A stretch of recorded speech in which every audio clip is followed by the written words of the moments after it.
Masaganang buhay at magandang araw po sa inyo lahat. Nandito po kayo sa Tagaytay City, dito po sa Turbulent Greenhouse. Ito pong setup na ito, aquaponics.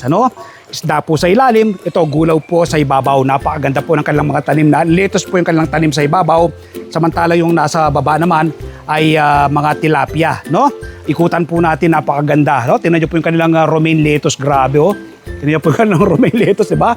Hindi pa po ready to harvest yan. Kita nyo po yung kanilang ugat ay puting-puti. Ibig sabihin po kapag puting-puting ganyan ay maganda po yung nutrients na nakukuha ng ating mga halaman galing po sa dumi ng isda, Tapos dito sa kabilang side, ikutan po natin na ito kakaibang pamamaraan naman po ito.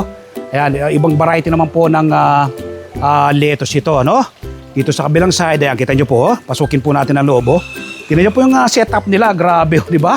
Isda po yung nasa ilalim na yan, Tapos kita nyo po, napakalulusog ng kanilang mga tanim na lettuce, Ayan, diba? Ganda, grabe. Nakaka-amaze po.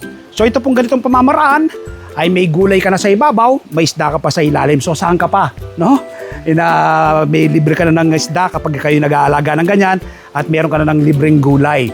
So magtanim din po kayo ng ganitong setup. Simpleng-simple po yung pag-aalaga ng isda at simpleng-simple rin ang pagtatanim ng halaman. So invite ko po kayo this coming Sunday, panoorin po ninyo ang aming TV show Masaganang Buhay. Napapanood po yan alas 7 hanggang alas 8 ng umaga sa 1PH Signal TV, Channel 1 ng TV5. Napapanood po sa RPA TV, YouTube at Facebook. Kapag araw ng po ng Martes, umaga po kayo ng kopya ng Filipino Star. Ngayon meron po kong column dyan Sinusulat ko po sa aking column mag iba't ibang do-it-yourself tips at iba pang sikreto sa pagsasaka sa Facebook page, Facebook profile, TikTok. Nagbabahagi rin po tayo ng kaalaman. Kapag araw ng po ng Martes, umaga po kayo ng kopya ng Filipino Star. Ngayon, meron po akong column dyan Isinusulat ko po sa aking column mag iba't ibang do-it-yourself tips at iba pang sikreto sa pagsasaka sa Facebook page, Facebook profile, TikTok. Nagbabahagi rin po tayo ng kaalaman. At syempre, yung hindi pa po nakasubscribe sa aking YouTube channel ang Magsaka Reporter, mag-subscribe na po kayo. Like and share.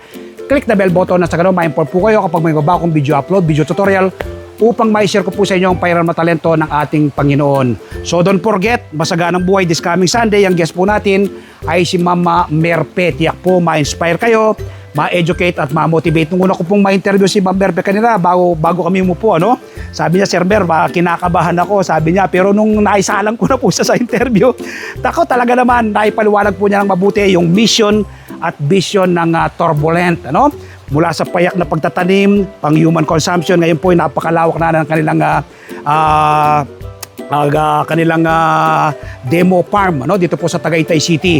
Halos 1 hektarya po ito, 8,000 square meter, So nung magsimula sila, ay maliit lang, unti-unti pong napalaki at napakalaki po ng ambag ng Turbulent. Dahil sa ngayon po, meron na silang mahigit 100 empleyado sa anti-poverty program ng ating gobyerno.